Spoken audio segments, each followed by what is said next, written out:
baraaruga dadkaygaanidha boqol kunoo jeere baaq waxaan u dirayaa dhammaan bilaadaadini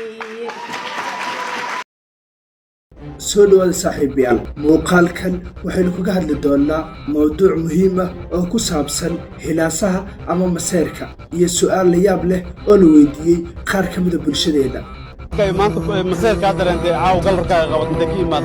xabiib xaggan ka yimid xayaatisaan waaye delete message hadaa soo dirtay inuu delete saaro blog iyo unblog maanta la isku haysaa rag iyo dumar ayaa la weydiiyey su'aal markaa aad cajiib u ahayd oo la xiriirta hilaasaha ama maseerka iyo nuuca qof oo ay jeclaan lahaayeen in markaa xiriir dhinaca jaceylka ah ama noloshuba ay la wadaagaan ma waxaad jeclaan lahayd in markaa aqal ama noloshuba aad la wadaagto qof markaa hinaaso ama maseer badan mise qof maseer kuba aanan aqoon oo qabow ah qaarkood dadkan waxay sheegeen in markaa ay jeclaan lahaayeen amaba ay door bidayaan in jaceylku uu yeesho tartan iyo shaki aad u fara badan taasi oo ka dhigan bay yidhaahdeen mid markaa dhadhan u yeelaysa jaceylka bal aynu wada daawano qaar ka mid a bulshada oo markaa la weydiinaya su'aal u dhigantay ma waxaad jeclaan lahayd in noloshu ama aqalka aad la wadaagto qof maseer iyo shaki fara badan mise waxaad jeclaan lahayd qof maseer ama shakiba aan aqoon iyo sida markaa cajiibka ahayd oo ay qaar ka mida bulshadeennu ay arrintan uga jawaabeen iyo nuuca markaa bulshadeennu ay jecel yihiin midda shakiga badan oo maseerka badan aan guursan lahaa ani kale waxaan dooran lahaa qof maseer badan shaki badan waxay xaqeedii dhacsaneen taa maseerka lahayn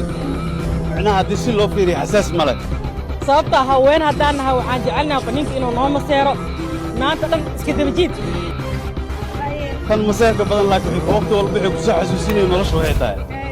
inuu noo maseero maanta dhan iska dabajiid markay maanta maseerka dareentay caaw galarkaaga qabatay ka imaad xabiib xaggan ka yimid xayaatisaan waaye delete message hadaa soo dirtay inuu delete saaro blog iyo unblog maanta la isku haysaa haddii uusan lahayn competition ama tartan uusan lahayn nolosha ma qurux badnaanaysa nolol iska degan wax ma taraysa daba daawaday aragtidaada inagula wadaag qaybta hoose ee commentiga iyo nuuca qof ee markaa aad jeclaan lahayd in haasaawe ama nololba aad la wadaagto midda shakiga badan oo maseerka badan aan guursan lahaa ani kale waxaan dooran lahaa qof maseer badan shaki badan waxay xaqeedii dhacsaneen taa maseerka lahayn macnaha haddii si loo fiiriyo xasaas male sababta haween haddaan nahay waxaan jecelnahay ninka inuu noo maseero maanta dhan iska dabajiid kan maseerka badan laakiin waqti walba waxay ku soo xasuusinayeen nolosha waxay tahay inuu noo maseero maanta dhan iska dabajiid markay maanta maseerka dareentay caaw galarkaaga qabatay ka imaad xabiib xaggan ka yimid xayaatisaan waaye delete message hadaa soo dirtay inuu delete saaro blog iyo unblog maanta la isku haysaa qalbigeesa uga baxdo waa adagtaa qoftaas waayo waqti walba qalbigeeda ku taagan tahay laakiin naftirkiisa haddii uusan lahayn competition ama tartan uusan lahayn nolosha ma qurux badnaanaysa nolol iska degan wax ma taraysa laakiin tan maseer ma lahan oo guriga markaa imaado waa iska aamusan tahay biilka ilmaha ma keenta lee ku leedahay bis delete message hadaa soo dirtay inuu delete saaro blog iyo unblog maanta la isku haysaa ninka aqli leh kama dumaayo ninka aqli leh soo u dejiyo uu yaqaan jaceylka naftirkiisa haddii uusan lahayn competition ama tartan uusan lahayn nolosha ma qurux badnaanaysa nolol iska degan wax ma taraysa marka blog iyo unbloggaas aan jeclaa baraaruga dadkaygaanidha boqol kunoo jeere baaq waxaan u dirayaa dhammaan bilaadaadini